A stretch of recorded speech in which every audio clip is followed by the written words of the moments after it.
Yes, asanteni sana. For those who love to use Kiswahili, we say habari ya asubuhi, which is good morning. But yes, it is a cold day out here. That is why many of us might assume that it's a morning, but it's actually a Monday afternoon. And today we are going to have a conversation around a very interesting topic. Are the emerging technologies and media replacing our traditional norms of journalism? And I'm joined by a panel of distinguished ladies, and three gentlemen. I understand that the gentlemen are already with us online. We are only waiting for the lady, but I believe that when she joins us, we shall be able to, incorporate her into the conversation. If you're tuning into the community show for the very first time, just kindly be informed of these key aspects of the show. One is that just like the phrasing goes, the community show, we tailor conversations that affect the community directly. So in case you have any emerging issues in your community, please feel free to reach out to our secretariat in Intinda and let us know what issues you think we should bring forth to the public discourse and have discussions about. But also feel free to go ahead and subscribe to this conversation. And as we are conversing, feel free to put your comment on the comment section and let us know what you think we need to do to make this show much more better.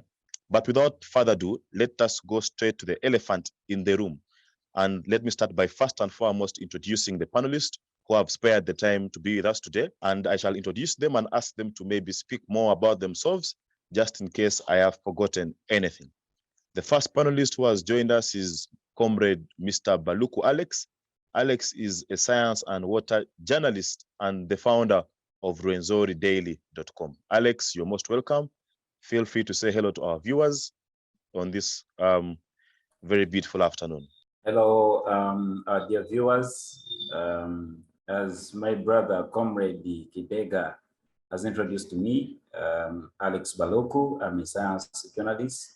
I work with Radio Messiah, and I'm the founder of RwenzoriDaily.com. I'm also a member of the National Association of Science Writers. This association is based in the United States of America, and I'm proud to be part of this discussion. Thank you so much. Wow, that is quite a very interesting plethora of titles. I am glad to know that you work with people in the diaspora. We look forward to tapping into that resource this afternoon. Thank you, Baluku. After Baluku, we have Comrade Innocent Kiiza. Innocent is a field journalist and works with Ngeya FM, UBC Kasese municipality. Kiiza, you're most welcome. Feel free to say hello to our viewers. Everyone, glad to be part of you this morning. Innocent Kiiza, I work with Ngeya FM Kasese branch. As you know, that the government has that program to put at least a UBC branch in every district. So basically, I'm in Kasese. I'm a contributor to Uganda for that is the online news agency, and the Insider, so also online news agency. I'm two award-winning stories, especially done in Kasese or up country. That is the story we worked on upon with the Baluku Alex. That is from Nile, and I'm also doing on another project that is environmental crime project with the Earth Journalism Network. So basically, I'm in too much of investigative journalism, and I do a night show that is the late date during the late hours at UBC Radio. Thank you. I'm glad to be part of you as we brainstorm. Thank you very much, Innocent. We look forward to tapping into some of that investigative journalism expertise that you've accumulated over time.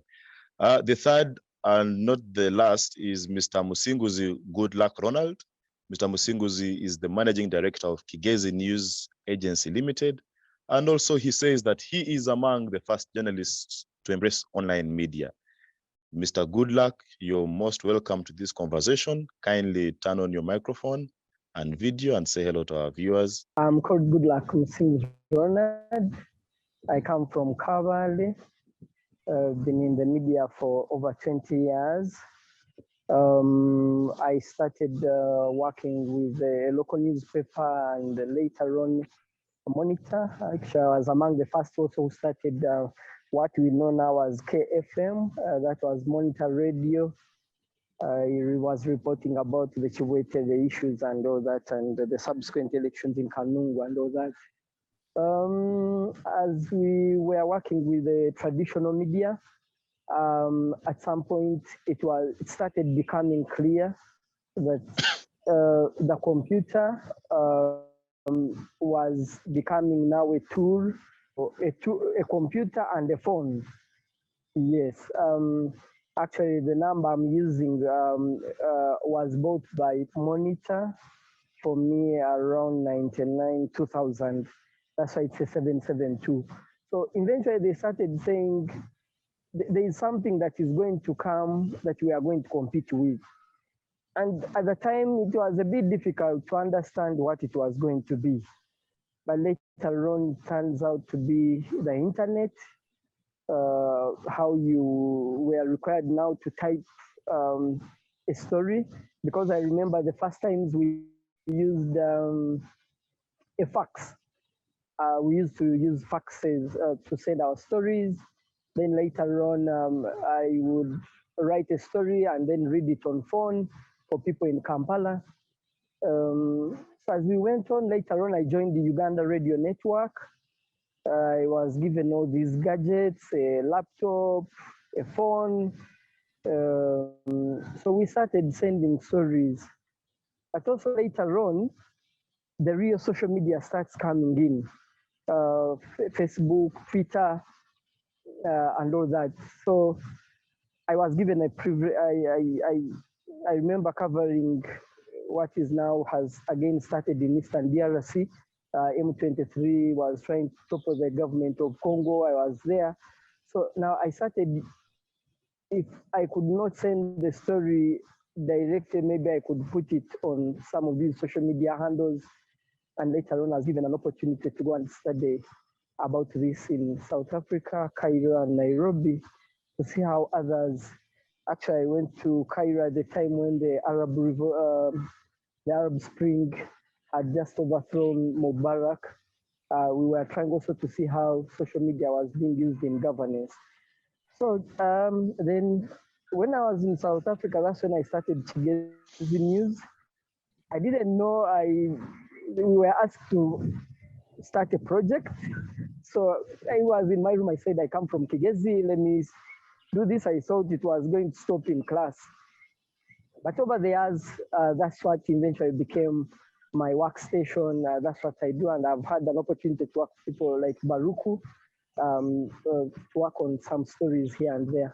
Thanks very much. Wow, Mr. Goodluck, that is a plethora of titles and achievements right over there. We are glad that today we have you on the show, and we definitely look forward to exploring some of that very well-researched and well-exposed knowledge. The last panelist on the show is Comrade Atukwatse Sandra. Sandra is a presenter and programs director at Freedom Radio Kabale. Sandra, you are most welcome.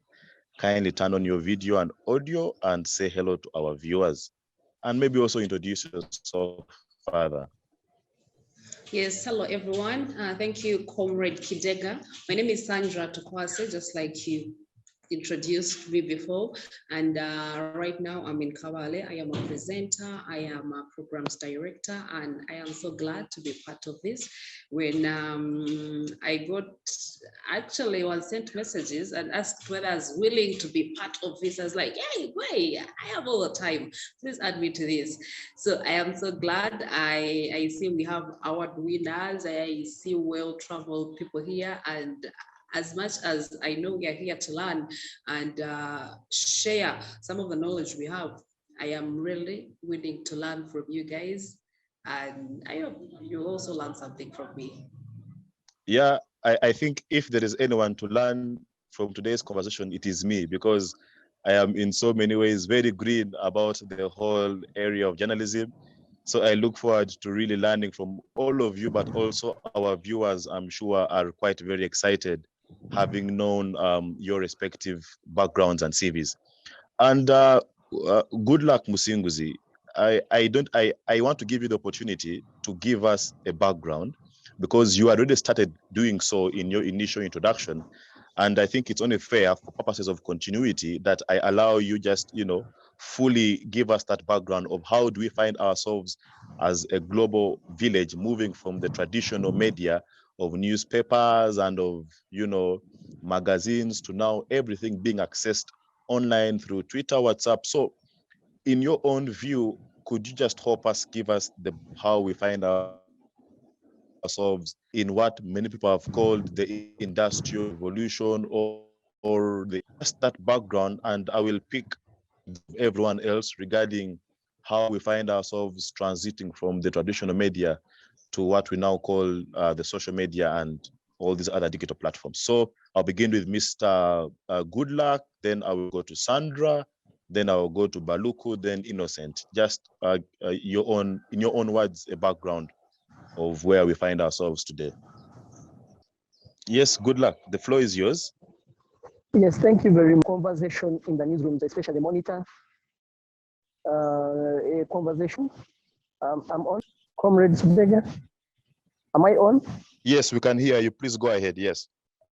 Yeah, so I was saying there was a conversation, especially as we transited to 2000 onwards.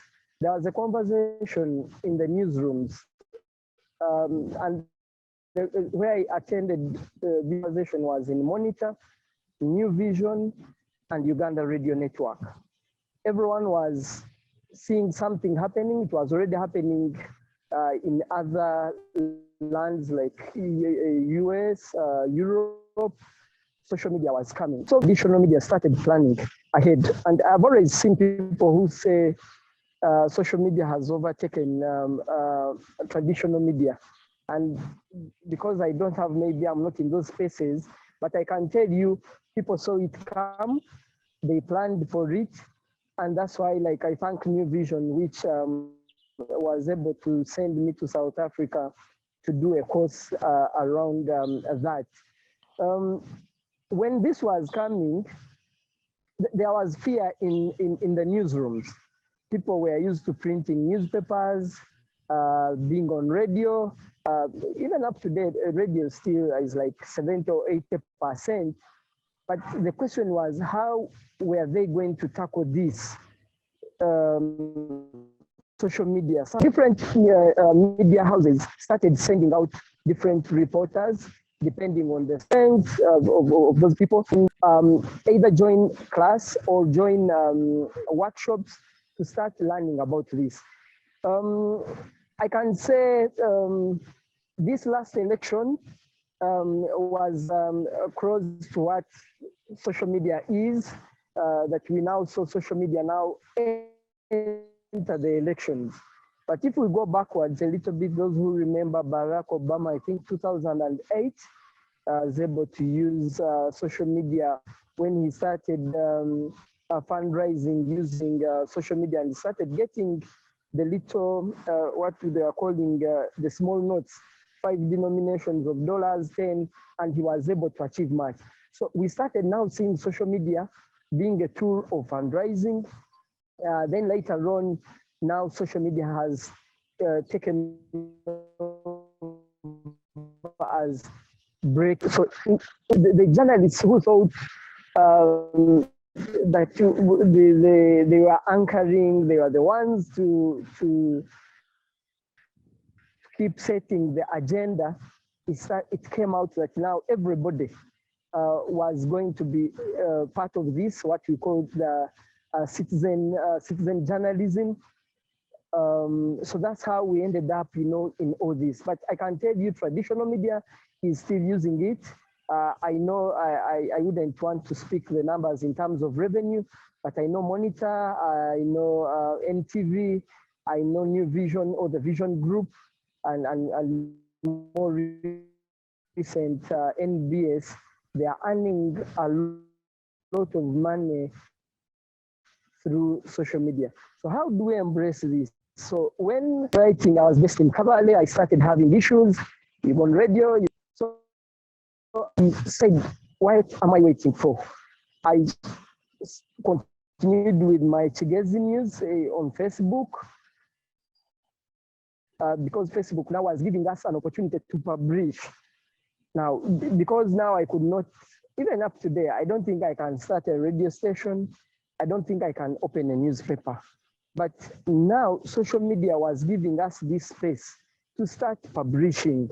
So I started on social media, on Facebook, later on Twitter. We now can do it on YouTube as we are doing today. So the space has given us, all of us, an equal opportunity. That if you have anything to say, it also became much more clearer that the journalists, most of our friends were laid off. So the question was, you wake up, you were used to be a reporter on a radio station, in a newspaper, but now you have been asked to leave because of the global pandemic. So most of our friends now have joined YouTube, have joined Twitter, have joined an opportunity.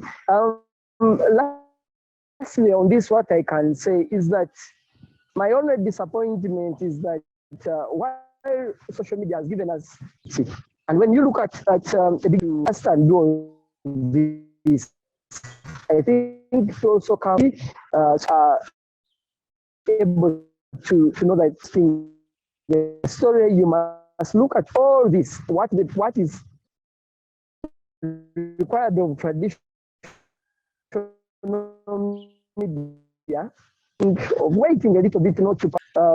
So if you followed all that, I think there are opportunities, and I can tell you, for me, I still work with New Vision and all these other platforms. I enjoy working with my own digital space where I'm able to put a story quickly, but also where I'm able to network with others, like people like Comrade Kidega. Yes, thank you very much, Comrade Musinguzi. That was quite very elaborate. Let me just give the same opportunity to our colleagues to just give us their own background and how they think that we have moved as a world from traditional media to now coming towards this social media. And I think you've done good justice in terms of building on the background, but let's just hear the story of everyone else. And Sandra, I had mentioned that you'd come after Goodluck. So Sandra, the floor is yours.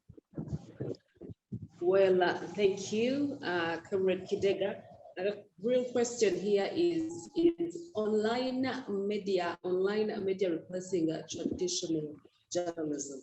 And I am saying yes, it is, because the world is changing and information is still, you'll have to excuse me, I have flu and it is terrible. So I hope my voice comes out more clear and hey. So the world is changing and information plays a very big role in our lives at this point. So we are living in a world whereby people have access to gadgets all the time. We say, let's embrace technology. Let's embrace technology. So most of the people have smartphones.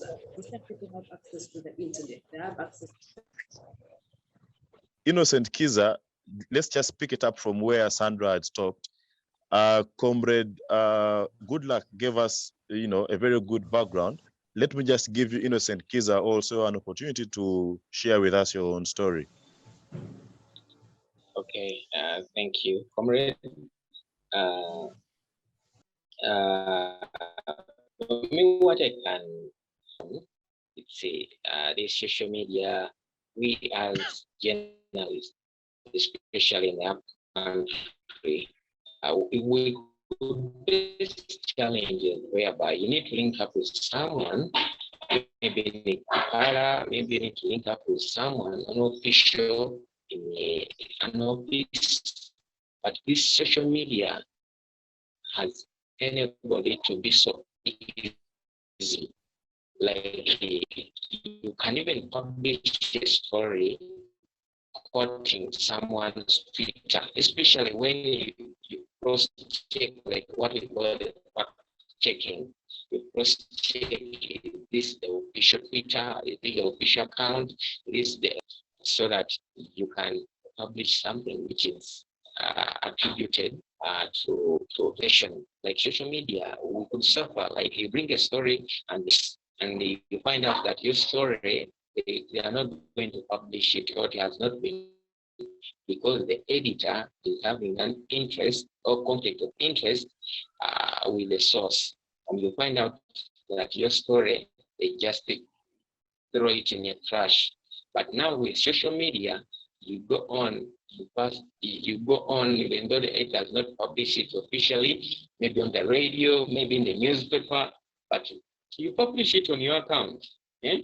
Like we some of us who are having social media accounts which are being followed up with many people, you'll find out that you tweet it or you post it on Facebook, or maybe you share it with a colleague who is having a website, and he published a story. Then in the process, social media has enabled our work or the news to go viral in the way that you can get a link from a website, and then you share it viral. At the end of the day, some people could wish like getting that story or to read it via the newspaper or to hear it on radio. They just get it live and clear on their digital platforms. Like on WhatsApp, you share a link in groups. At the end of the day, you find that the story, the target audience which will get that story, it's more than enough. Find that you're publishing a story to thousands of people just with a single minute. But social media is not taking out the traditional thing. People still trust in radio, TVs, people still trust in a local community, these local community publication. So social media just as anybody, it's not taking out the traditional journalism. However, it is no longer, people are no longer waiting for journalists to bring out a story. No, people, they go with what is trending. So it's upon we journalists to adopt the system or the trending system. But digital journalism is now the trend. Thank you. And thank you very much. Sandra, I can see your back. Sandra, are you ready to continue from where you had stopped? In terms of giving us your own perspective on the difference between traditional media and how it is evolving towards, social media and digital platforms. Yes, I can pick it up from there. Well, as saying social media is more preferable these days for people who want news, like exactly, they're looking for current news, because if you have to wait for that, for tomorrow, for the Daily Monitor, for the New Vision, maybe if you have to wait for a specific time when these radio stations have a bulletin, or televisions, you have to wait for 9 p.m., you have to wait for 8 or 7. So, but with social media, you already know that President Kaguta Museveni was officiating, for example, the construction of Uganda Congo roads. So you don't have to wait for NBS, NTV to break the news. So we see people are rushing to social media because it is more preferable, because they have live content and live as it happens and current news. You don't have to wait for the next 12 hours or for the next 24 hours to buy a newspaper. The another thing is majority of people these days, myself inclusive, we refer to our mobile phones when we are looking for these local stories. So imagine they told you something has just happened, like in Ruchiga, something just happened in Kampala, in Entebbe. You don't have to tune in, because with our programming as radio, the traditional ways, we have schedules. We have I have a where I run my programs. But with social media, there is someone who was at Tetewe. There is something that happens. If it is chaos downtown, so they're reporting live. Everyone is a journalist with social media, so they're reporting live. So if you have to wait for Akaungezi, so who is really interested in waiting that long? People like news, just like I said, information plays a very big role. And moving on, I also see that people with social media, people tend to be able to get news much quicker on social media than traditional journalism. That is what I've been talking about. So let's assume, I was thinking yesterday, let's assume you're on vacation, you're on honeymoon, and then something happened. You just hear, hey, someone gives you a call, wait, there is a post. We need someone to sit in for this one, or this one has so has been fired from the office. So do I really need to leave my hotel? Do I really need to leave what I was doing to go and buy a newspaper because I need to? What is it already printed out? It's not yet out there.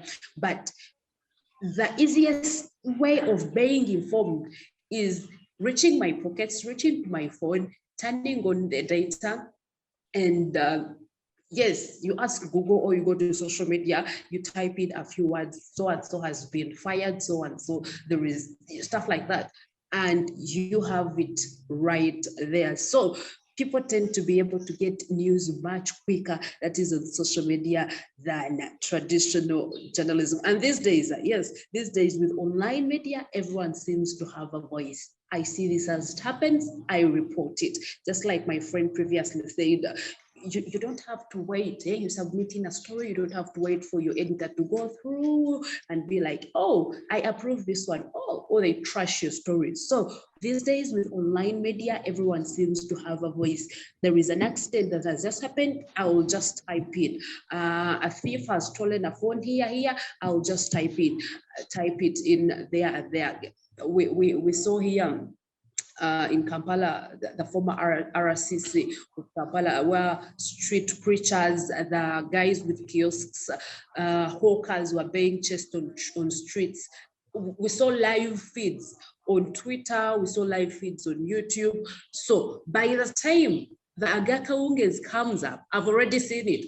And probably I'm no longer even interested. I'm no longer interested because that is old news. That is stale news because I saw it during the day. So people tend to question the act, but yes, there is also a disadvantage with online media because people tend to question. Yes, everyone tends to question the accuracy of the information. Someone tweets something and you're questioning, how true is this? People tend to question the accuracy of the information online. So that's why the comparison comes in. You're like, is this really true? So you have to wait for probably an authorized a page that everyone knows. Because if I came out and said that an RDC in Kabale or LC5 in Kabale, God forbid, raped someone, not everyone is going. Someone may not like and retweeted that there because they're not sure it's true or they're not sure it's fake news. So that's the way to probably also, yes, I'm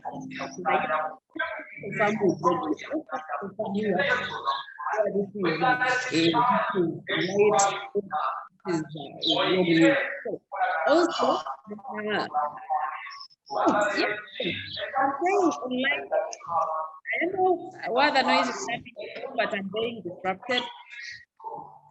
Well, just to say, yes, online media is a little bit, not a little bit, but it is, online media is replacing traditional journalism, but this does not mean that it is going to wipe it off completely, because that with online media, you need a smartphone, you need data, you need internet, you need a charged phone, and not everyone has access to these things. People in villages still trust radios. People in villages There is someone who would send a Dutch guide or someone who's going to earn their 2K and send for a newspaper in town. Yes, they cannot get that themselves because they do not have internet. They don't know how to use a smartphone, but it does not mean that online media is going to completely wipe away these traditional means of journalism, the newspapers, radios, and television. People still trust these things, by the way. It's just us who think we don't have time. I don't have time to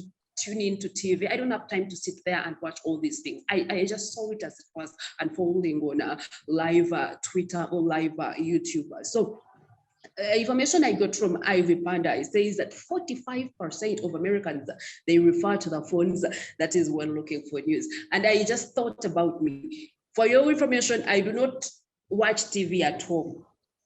I have everything on my phone. So if I want to see anything, I'll have to scroll through Twitter.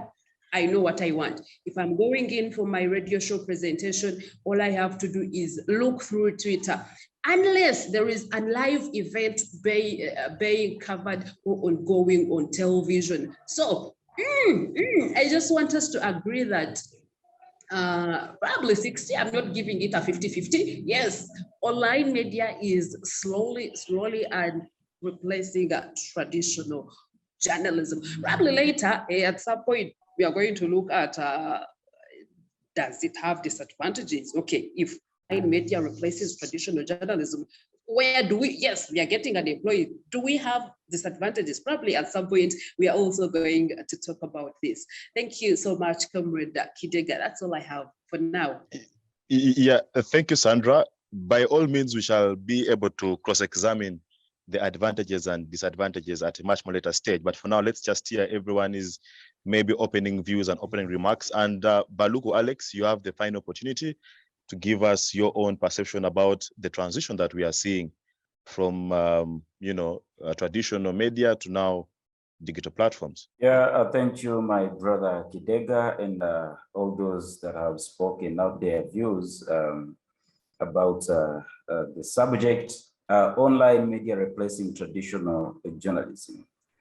To me, I don't think so. Only that online media has provided a platform where everyone can get information easily. Maybe what I can say is that somewhere, information on these social media platforms is littered. That is what I can say. Not that online is replacing the traditional journalism. Meaning that as journalists, we need to embrace social media and utilize it to provide timely and accurate information. Otherwise, the space is there, the space is ours. Social media is faster than journalism at reporting breaking news events. And the question should be, what is that content? Where are you as a journalist? Why are you not embracing social media so that we can play our role as a journalist? Online media is also complementing the traditional journalism to spread the news faster. So we need to actually encourage our colleagues who are not on social media. We need to emphasize these people to also embrace these social media platforms so that we do the needful. Otherwise, social media is the only way to make us more relevant in our journalistic career. Social media has also helped many of us. For example, myself, I have a lot of networks that I've gotten through social media. Like my brother Goodluck was saying, we met on social media. We are doing the best out of social media. I have colleagues in the diaspora. Like I told you that I'm a member of the National Association of Science Writers. I just got a call on social media. I just got this opportunity through social media, and I have benefited a lot just because of social media. So we shouldn't say that online media is replacing traditional journalism, but we should encourage ourselves. We should encourage our colleagues to embrace social media and utilize it properly to provide accurate and timely information. Yeah, that is what I can say for now. I can pass the microphone to my comrade Kidega. Thank you so much. Baluku, thank you very much. Let me just keep with you for a second. It looks like most of us seem to suggest that social media is here and all these digital platforms are here and they're here to stay. But for the benefit of our viewers, what is the implication? Because I have heard journalists complain that now the whole journalism profession is being infiltrated by bloggers.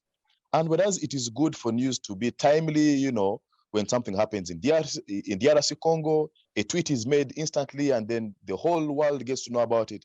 I mean, there are those advantages, but how about the mere fact that digital platforms are not properly regulated and that me as Kidega, I can decide to become a blogger. I have not gone through the journalism training. I don't know the ethics that I have to pursue before I put out information, and I just put up anything, misleading information, rumors. Isn't that affecting? Isn't the emergence of these digital platforms affecting the authenticity of journalism in terms of the profession being infiltrated by bloggers? Baluku, that is to you.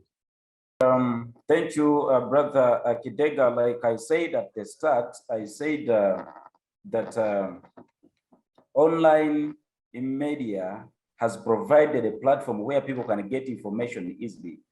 Maybe what I can say is that some information on these social media platforms, somewhere is illiterate. Meaning that as journalists, we have that responsibility. We have a role of counteracting the littered information by providing the correct information, because you will not counteract the littered information when you are not on social media. So journalists, we need to embrace it first. I don't know whether you got it clear, my argument, sir. Yeah, so are you saying that now the journalists have to go, the professional journalists now have to have or establish an online machinery or of foot soldiers online, so that when these bloggers put out unauthentic information or rumors, the journalists who are professional and have taken the time to gather information, process it, and have actually found out that this is accurate information, should be ready online to always react the rumors and false information. Is that your point? Absolutely, yes. Okay, then that means that journalists have to be forced to upgrade to own smartphones. They should be forced to upgrade to own, laptops, which in the real sense of the word, how realistic is that?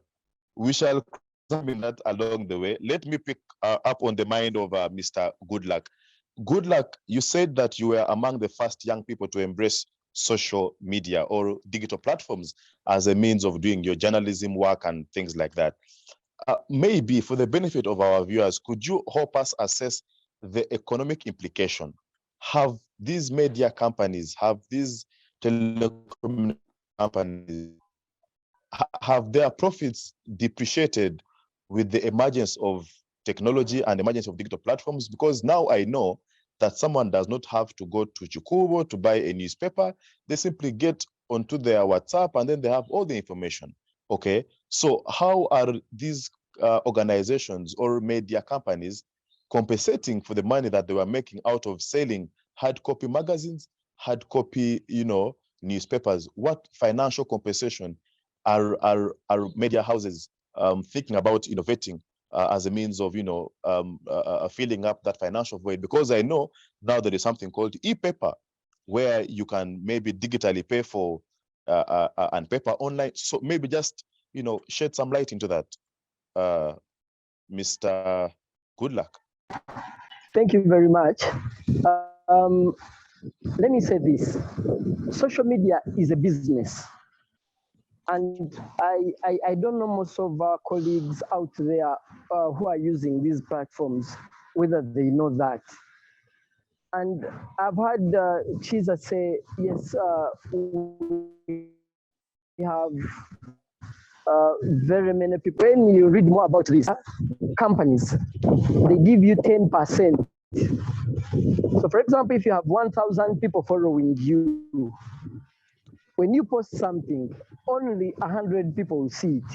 They expect you to have a card to be able to pay for the service. Then they can also help you to push your work to the different platform. I mean, to the different followers you have. So when you know that social media is a business, it is easier for you to understand that you are a what? This is a business. So most of yes, most of the people got to know that social media is a free thing. It's not a free thing. It's a business. So even the traditional media has gone on to embrace this business. So you will find that Monitor, New Vision, and all these television stations, even the radio stations where my colleagues on the panel are, where they now also must use social media as a business. Now, once you know that, you will have to register a company, you will have to pay taxes, because later on, when you have organized this business, then you will attract adverts. So the traditional media has also found that you can tap in the business on social media, make revenues. So for me, even as a person, I've also found that I can earn money through this. But what I found when government introduced OTT, of fight, but people got to know what it is, because it increases. And for example, yes, like we want to use social media.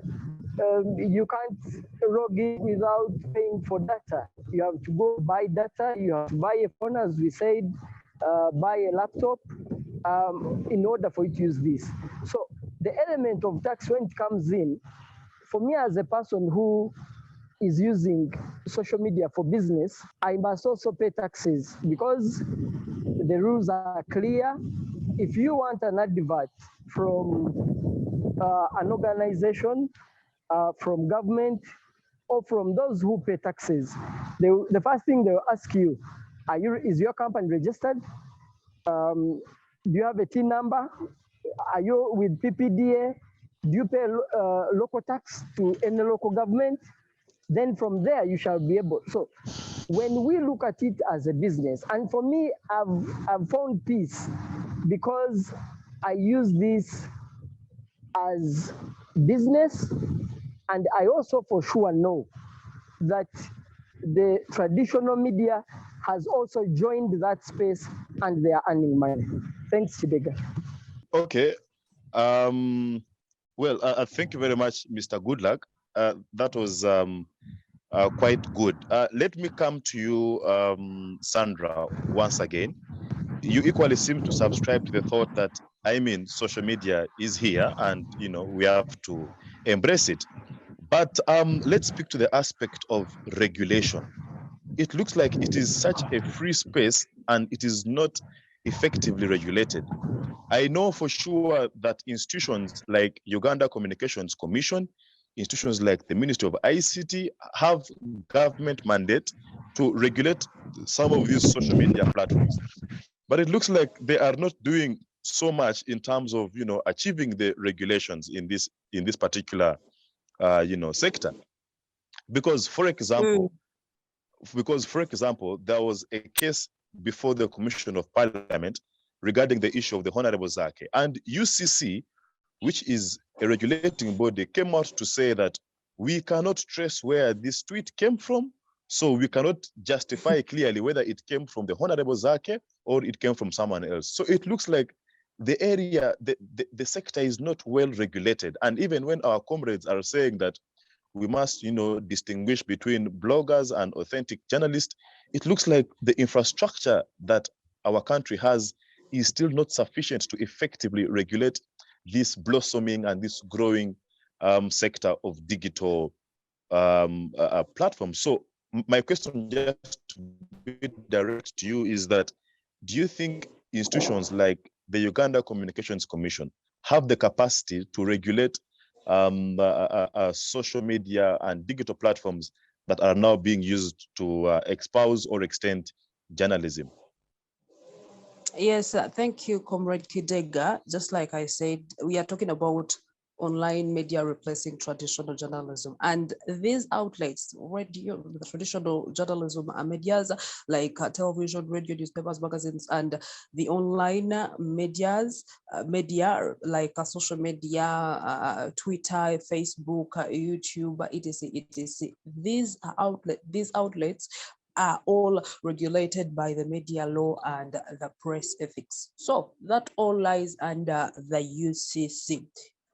Just like I said before that people tend to, just like I said, that these days media, with online media, everyone seems to have a voice. But also, I want you to, we have fake accounts. Those are some catfish accounts. Then we also have verified accounts. You said it was, the UCC came out and said it was so hard for them to trace and realize whether this is, this was from Zake himself or not. Why?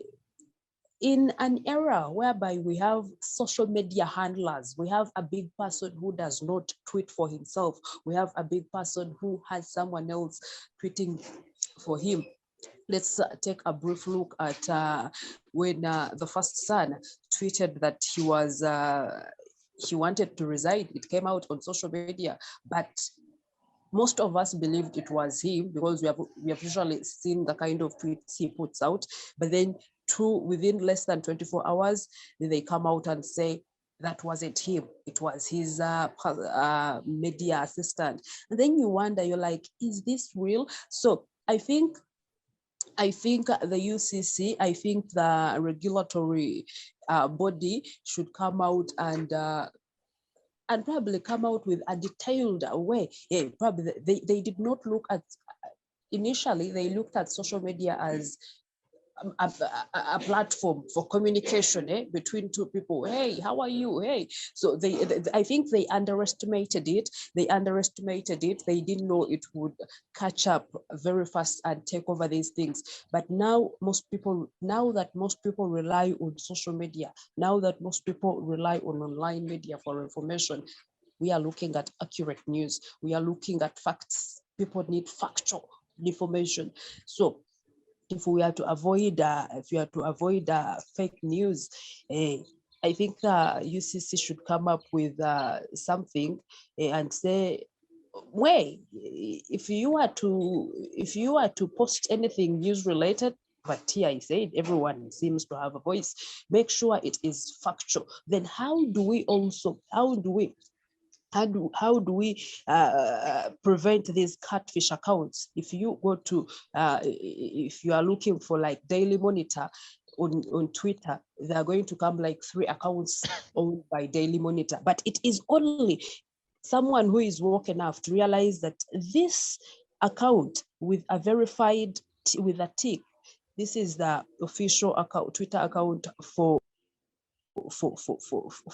Daily Monitor. So maybe just like I had heard before that they were going to, you have to pay, you have to pay like to own a social media account. So probably if they came out that way, so before an account is opened, before an account comes out in the names of Atukwatse, of Sandra Atukwatse, then it is paid for. I have paid for it, it is registered, just like people are registering for companies. Probably the UCC should think about that. Hey, before you open an account, yes, you're going to be bringing out news from Kigezi, from wherever you are.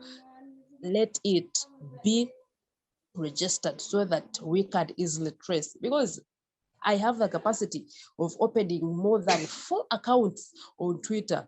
Here I am Sandra, here I am Inebiona, here I am Zake, here I am Kadaga, here I am whoever you want to be. So I think the UCC should come out and be like, let's do this. They underestimated us, and that's why it is becoming so hard for them to trace. That is why it is becoming so hard for them to know who is exactly behind this account. Okay, Sandra, just stay on. I have a follow-up question for you, because whereas I agree with you on the need to register and then UCC, maybe taking stock of who are the rightful and bona fide owners of these social media accounts, I agree. But then when you are touching the aspect of a financial implication that I should pay to own a Twitter account, I should pay to own a Facebook account, aren't we then going to impede on the aspect of the growth of the digital platforms that you and many others have considered that it is now an emerging technology and we must embrace it? So adding a cost onto the access of these platforms, aren't we going to be taking 2 steps forward and 3 steps backwards in terms of encouraging citizen participation in such digital platforms? So just the aspect of cost, do you want to rephrase it, or you think that UCC should, UCC and other stakeholders should actually go ahead to implement a cost before you can own a Facebook or Twitter account? What exactly I mean, of course, I just meant registration, but if, let's just look at telecom companies, they say that let's all register under our national identification NIN numbers. So if you can find that there are more than 5 telephone numbers owned by different people, I don't even know, registered under my national identification card. So that means if people do not take this as serious as it must come, that means social media will always be misused. And you cannot stop people from posting news. So probably that can be like a small cost, but this is even beyond us, actually. This is even beyond us as Uganda. This is even beyond us as UCC. This goes back to Twitter, to the founders of Twitter, to the founders of Facebook, to the founders of YouTube, these media platforms, because what is there something they can do to make sure that one person is in charge of one account? No person is entitled to creating or opening up more than one account. That way it's going to help you will not find more fake accounts, more verified, rather more fake accounts and catfish accounts. So why I said probably the UCC should come out and say, let's pay for this, because they're trying to track you. It's Sandra Atukwatse is the one in charge of account ABC. This one is the one in charge of it. But if they don't do that, then people will keep creating more fake accounts. People will keep creating rather fake news. Yes, we have had more fake news. A certain member of parliament is dead. Then after 2 days, the other member of parliament or the other person in charge, the other person who is so close to this person comes out to make a detailed statement or to make it clearer to us that they are still alive. What is that?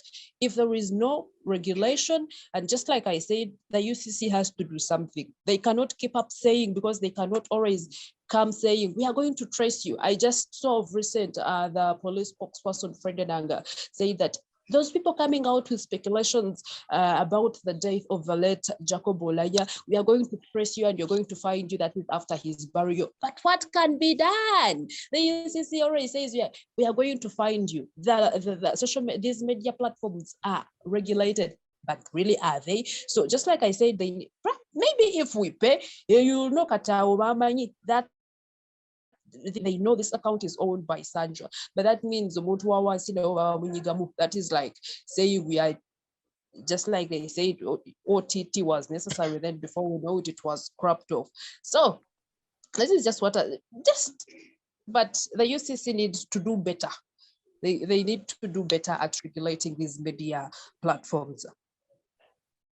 Okay, thank you very much. Sandra. That was very passionate and elaborate from you. Let me go to Innocent. Innocent Kiiza, my question is around government's move towards e-governance. Government has actually enrolled out a program where they are taking a good number of their services online. For example, to register for a national ID, to get a passport, you can do all that process online actually before you go to actually pick your hard copy document from the headquarters. So it looks like government is also gradually moving towards a digitalized means of service delivery to its citizens, which I think is in line with the aspirations of the general standard of how the world is moving.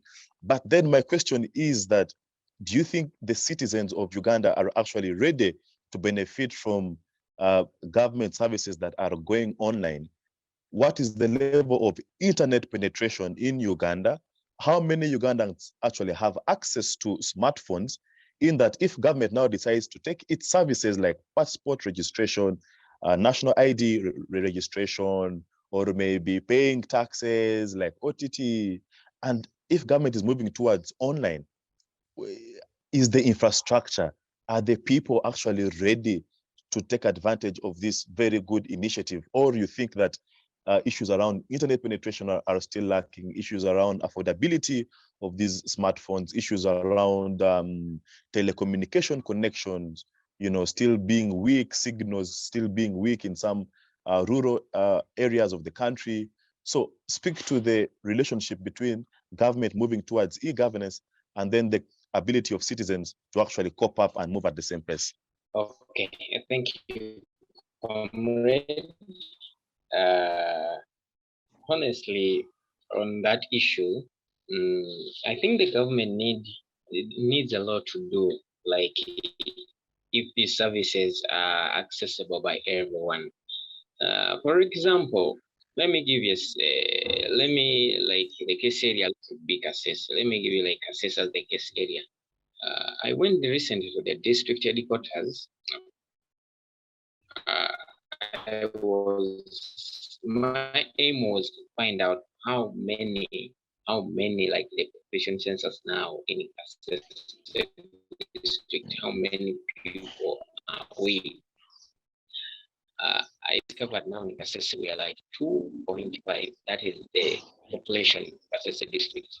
So for me, my aim was calculating how many people use, how many people can afford to embrace this kind of technology, smartphone, and honestly, the number was low. So the aim was to boost the communication, boost of our radio. Wanted to see how the population that we communicate to, how many are they? If we don't use digital platforms, how many are they are going to receive our services like the news, the programs online like that?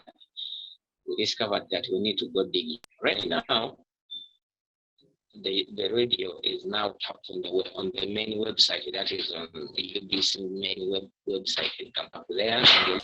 But we did this boosting our listenership, like to know how many people listen to us locally here, and you find that you need to go digital. So the government had to do a lot, like scrapping off the OTT to enable every citizen to access information via digital platforms. Even I think that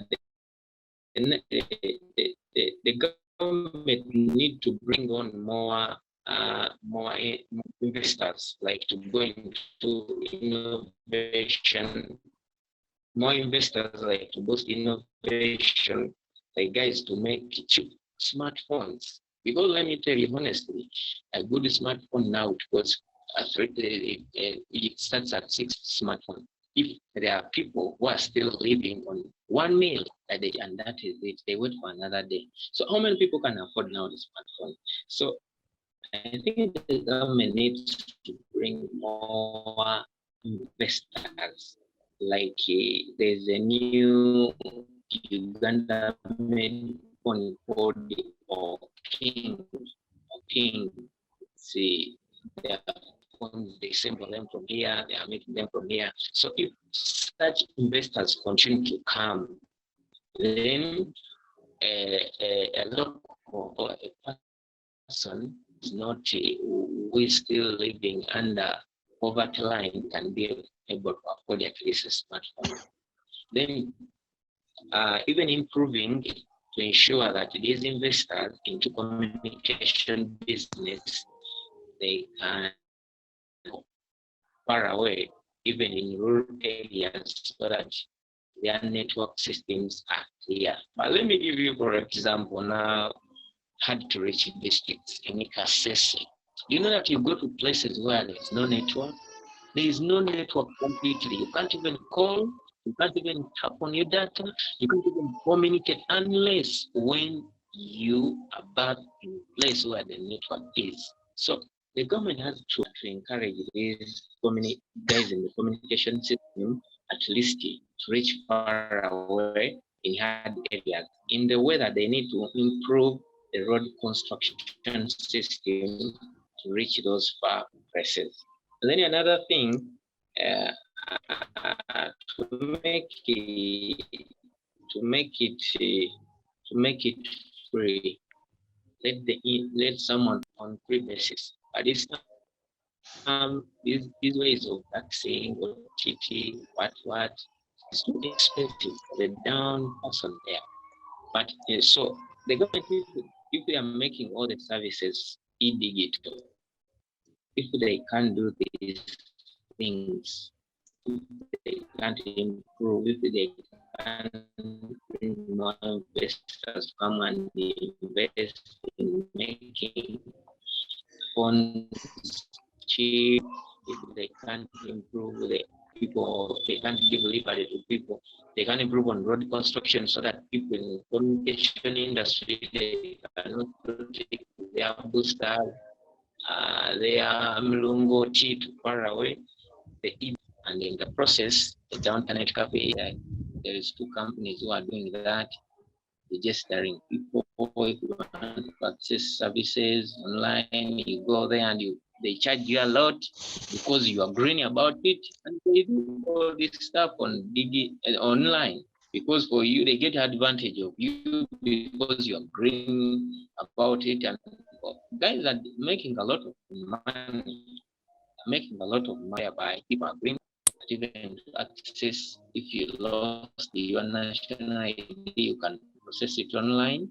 If you lost your UCC, maybe your level certificate, you can also process it online.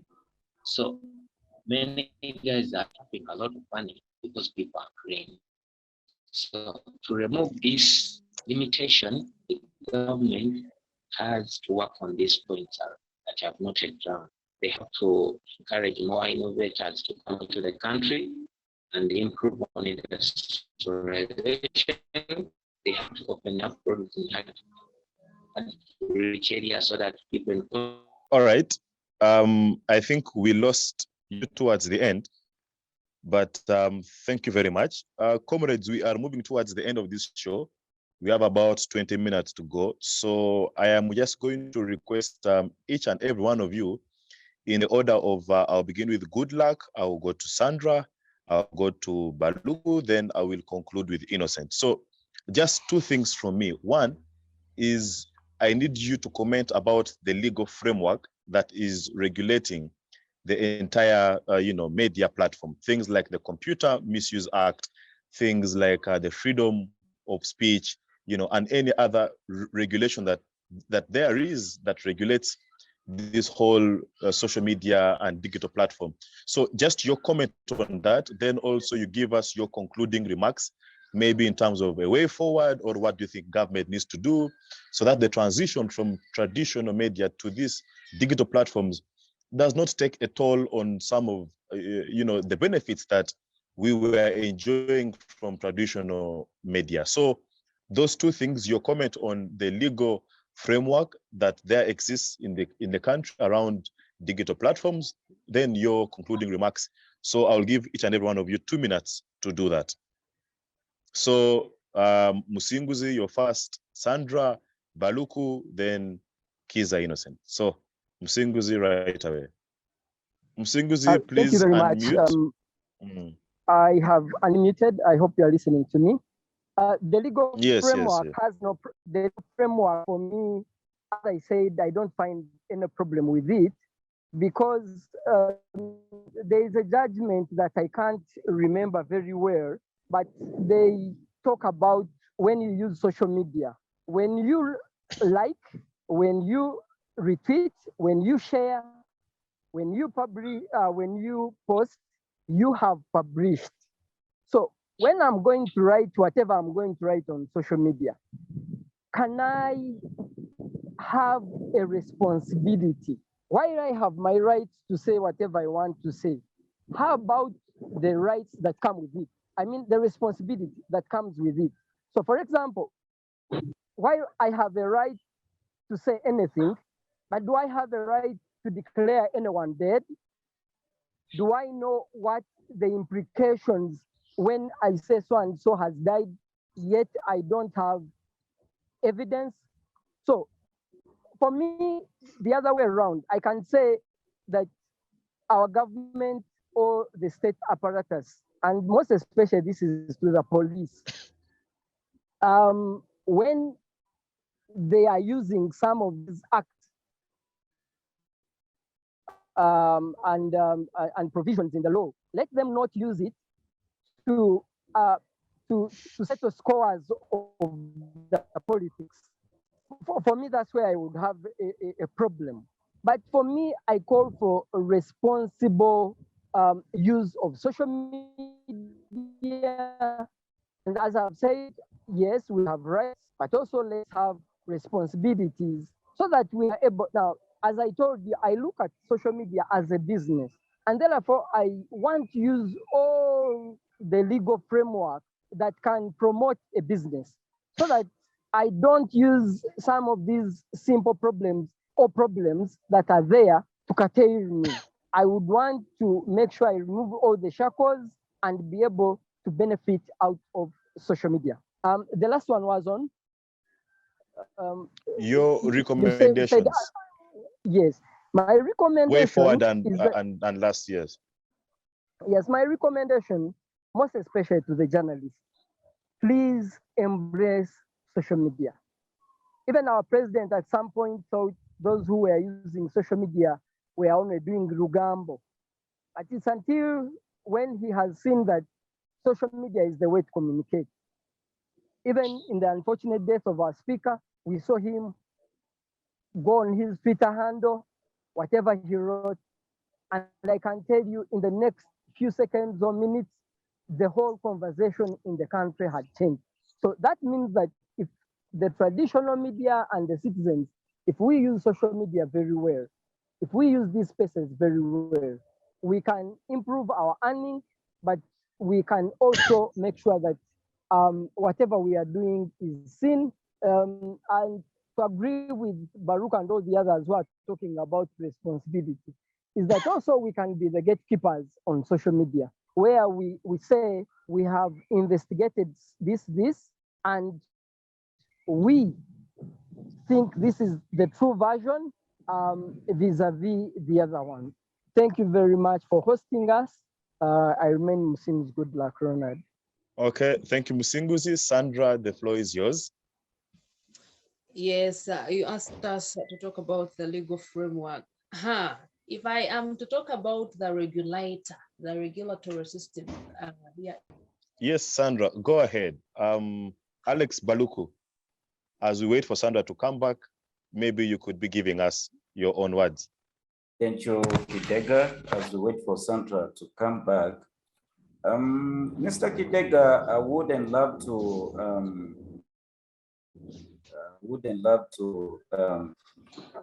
I would like to reserve my comments about the legal framework. With this, therefore, I request you to allow me give out my recommendation in regard to our subject. In the post-truth era of fake news, people are increasingly looking for sources they trust. What does this mean? It means that as journalists, we need to come out and embrace social media so that we are able to provide the true versions of a particular subject that is trending on social media. That is what I can say, Mr. Kidega, as my closing remark. Thank you. Yes, thank you. Sandra, are you back? If you are, then please give us your last words regarding this topic and maybe a way. If Sandra is not ready, then Innocent Kiiza, you should be preparing. Yeah, I am ready.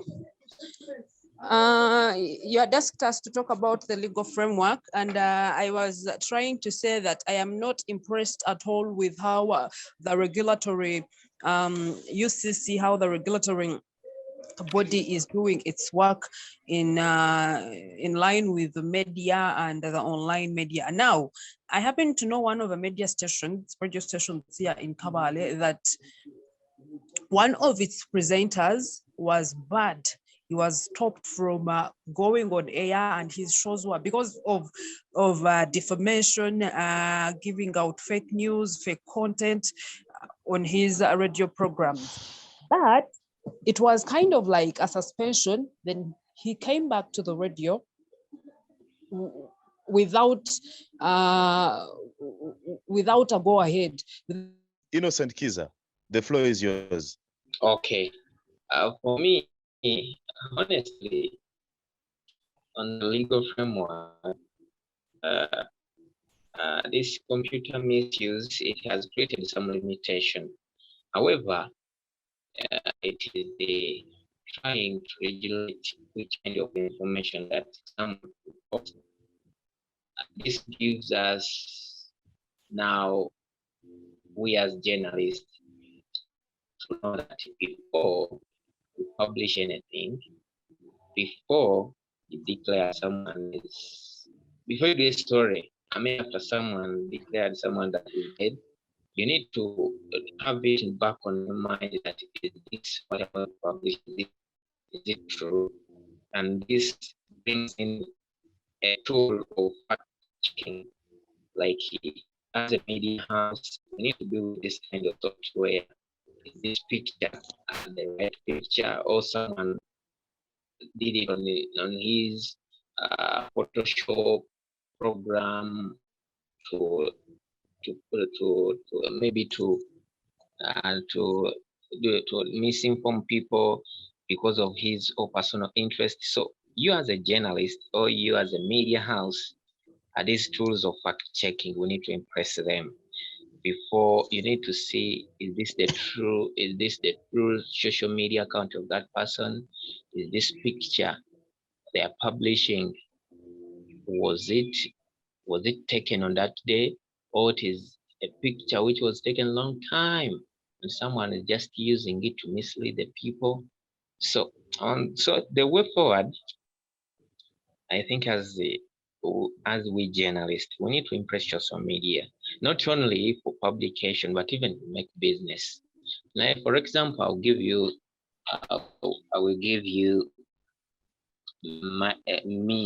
I'll give you my story, me as a journalist. Not only that, I'm doing journalism.